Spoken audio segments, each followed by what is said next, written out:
was actually brought up about 8 years ago, and it was said that by 2050, 90% of the world's fishing resources, or global fish stock in the oceans, is going to be depleted. That has now been bumped up in different journal articles saying 2040 now, and because it's, as the population of the world increases, exponentially, so on and so forth.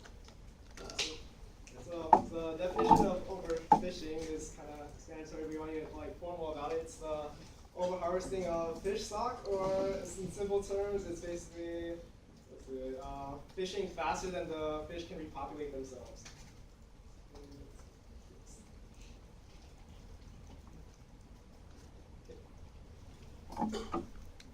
So benefits. Okay, so what are the benefits of overfishing? Okay. See, there's a very high demand in stock for fish. It's like one of the oldest occupations. So want to meet demands.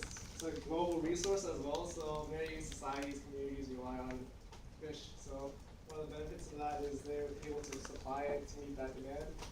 And the benefit is if certain fish species overpopulates, then they can use overfishing as a way to control the spread of those fish and keep it in containment. Oh no, one more thing. So it can also be economically stimulating for the community. It creates jobs that a lot of people rely on it for income. So the more fish that people can fish, the more jobs that creates. And the more fish that circulates into the economy, that means the lower the price will actually be for the fish. So it actually creates more, like a higher boost for the economy.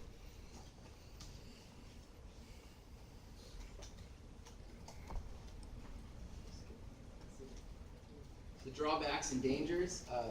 Marine populations are driven to extinction, causing imbalance in the ecosystem. That is on a global scale, not just by each country and so on and so forth. Less fish means more effort and greater risk. So people are going out farther. They're trolling with deep sea trawlers. They're putting themselves at higher risk, and they're going to go out during storms when they normally wouldn't. Then there's bycatch, and that's when fishermen catch other sea life. The trawlers that I mentioned before, they will drag a big, huge net along the ocean floor, and it will destroy the habitat and injure and kill all unintended species that aren't even looking to be fished at that time. So this is some examples of that. So you see the marine life is kind of pretty up top, and then it's just absolutely destroyed. In that case there, it is completely wiped out. And that affects the ecosystem, of course. If there's nowhere for the fish that are tossed back in to live and eat and so on and so forth, they will die. And to put this into perspective, just overfishing in general is in the last 50 years, the world's consumption has jumped from 18 to 94 million tons of fish. And it has How many years? I'm sorry. in 50 years. And that coincides very closely to the exponential rise in human population. And with that, you'll also see, it's both inland marine life as well as deep sea. But the interesting thing about this is that we have gotten to a peak of we are pulling in more, but it is actually decreasing. And that means that there's the big red flag of sustainability.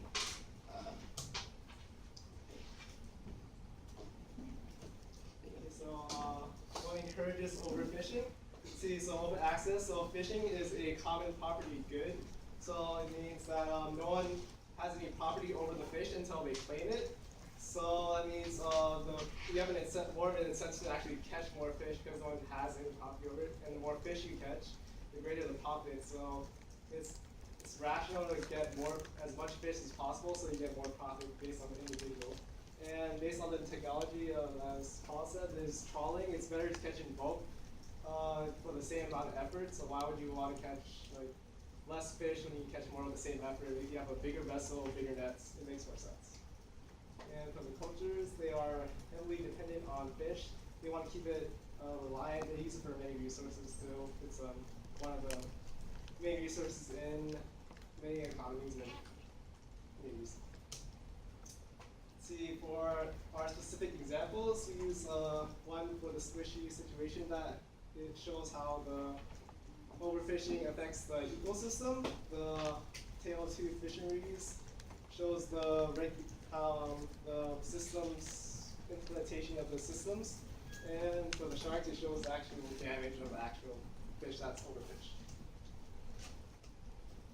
Okay, so for the specific example, there was in Namibia, South Africa, there was anchovies and sardines. They were overfished, and back in the 1960s, there was an abundance of sardines, and they were overfished. So the population grew like very slow, and they couldn't like repopulate. And in turn, there was like a huge abundance of jellyfish.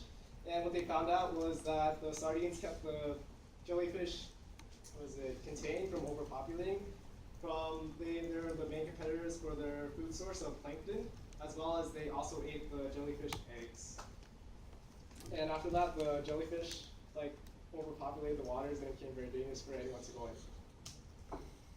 So, see, for the tail tooth fisheries, lobsters, for this example, there was two separate cities, one in America, Point Judith in Rhode Island.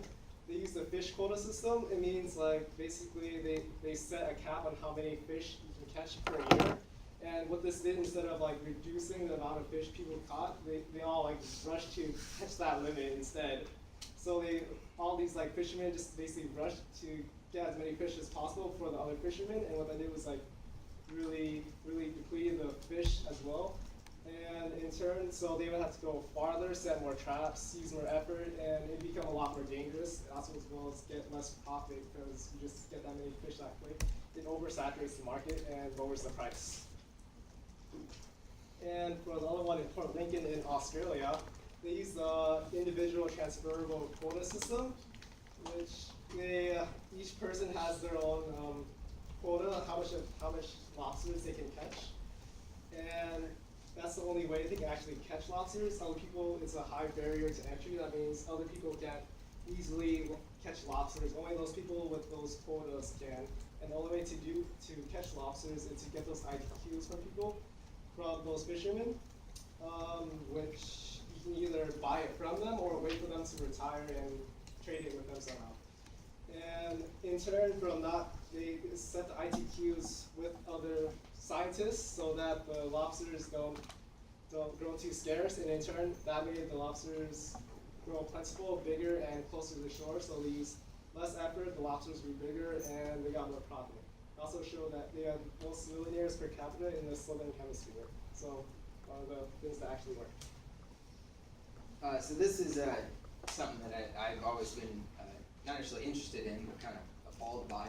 It's the shark fin trade, and shark finning is when you catch sharks, usually in very large numbers, 10,000, 20,000 sharks, and you strip them of their fins.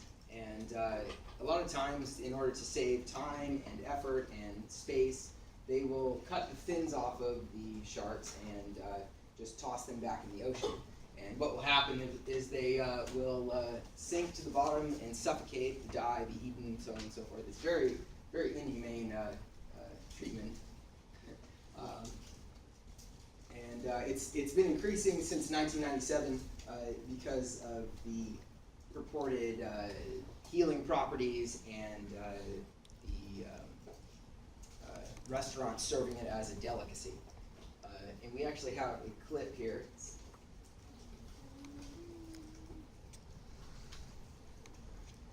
If you're squeamish, you might not want to watch this. These images on Thursday have angered environment. You guys hear that? Yeah. Thanks to that.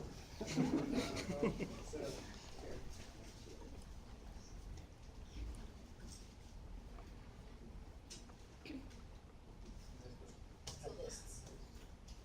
You have to plug in the headphone. What's that? The audio cord. Oh.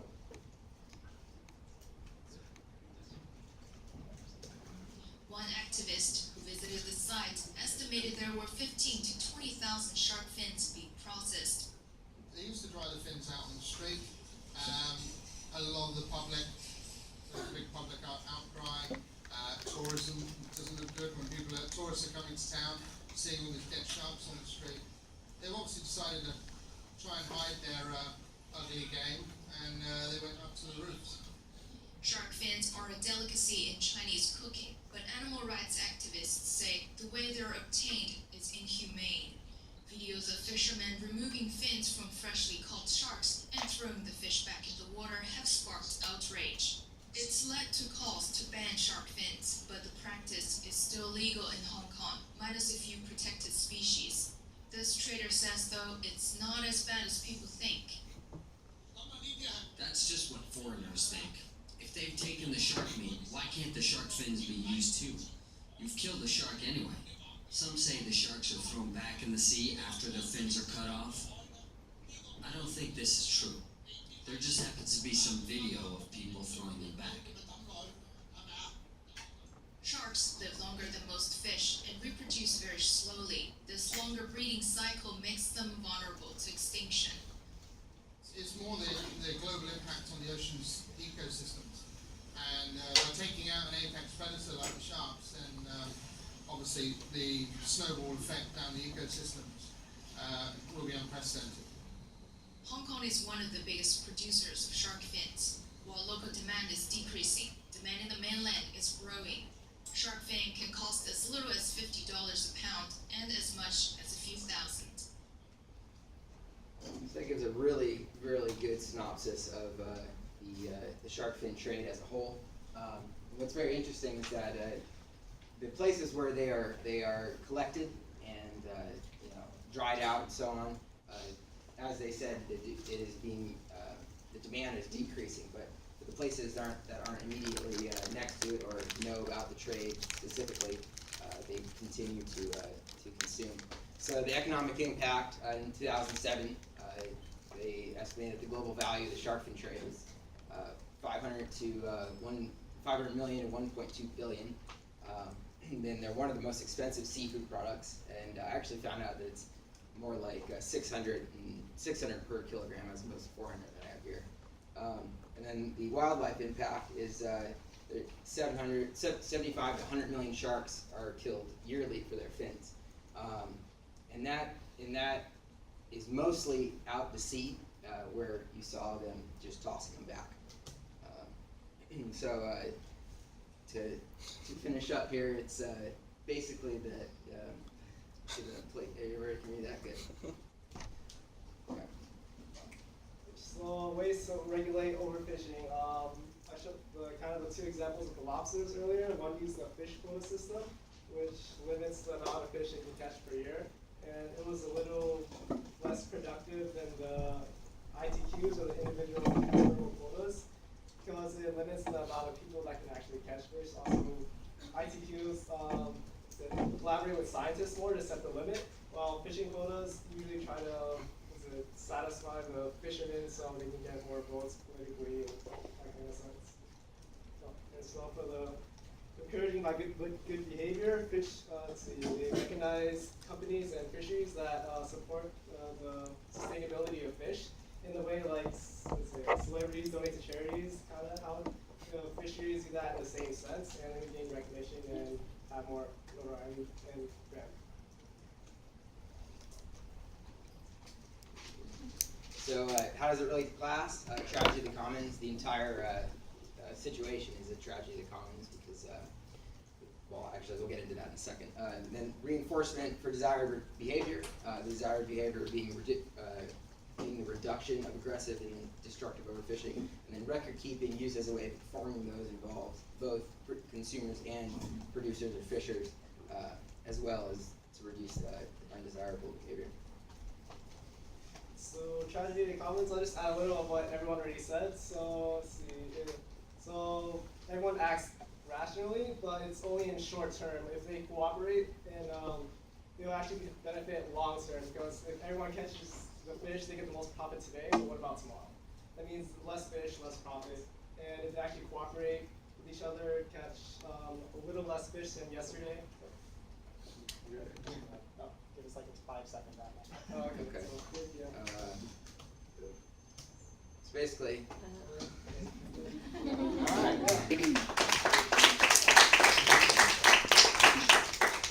The fish that are, the sharks that are thrown back after the fins are cut, is there any good that